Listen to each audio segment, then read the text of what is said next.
AB পার্টির position হচ্ছে আমরা দুইটার ব্যাপারেই ওপেন। আমাদের পজিশন হচ্ছে জনগণ। আপনি জনগণ প্রতিদিন ভোগান্তির শিকার হচ্ছে, এটাকে আপনি সমাধান করেন। প্রশাসক দিয়ে পারেন, নির্বাচন দিয়ে পারেন, যেভাবে পারেন। প্রথম কথা হচ্ছে যে আসলে নীতিগতভাবে একটা সিদ্ধান্ত হয়েছে, যদি কোনো মানবিক করিডোর জাতিসংঘ চায় তাহলে বাংলাদেশ সরকার দিতে পারে।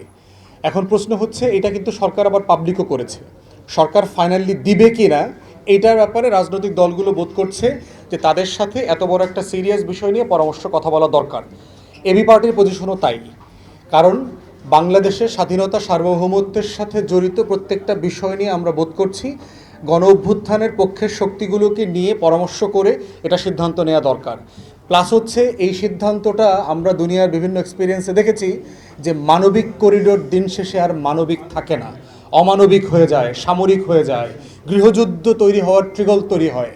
অতএব সেই বাস্তবতায় আমার যে রাজনীতি, আমার ভূ রাজনীতি, আমার অর্থনীতি এবং আমি এখানে পরাশক্তির খেলার ফুটবল হইতে পারবো না, এটা হচ্ছে আমার পলিসি বটম লাইন, সবার আগে বাংলাদেশ। অতএব সেই জায়গাতে আমরা বোধ করছি অন্তর্বর্তীকালীন সরকারকে সিরিয়াসলি এই ব্যাপারে পরামর্শ করা দরকার, কনসাল্ট করা দরকার, ঐক্যমতের ভিত্তিতে সিদ্ধান্ত নেওয়া দরকার। এবি পার্টির পজিশন হচ্ছে আমরা দুইটার ব্যাপারেই ওপেন। আমাদের পজিশন হচ্ছে জনগণ। আপনি জনগণ প্রতিদিন ভোগান্তির শিকার হচ্ছে, এটাকে আপনি সমাধান করেন। প্রশাসক দিয়ে পারেন, নির্বাচন দিয়ে পারেন, যেভাবে পারেন।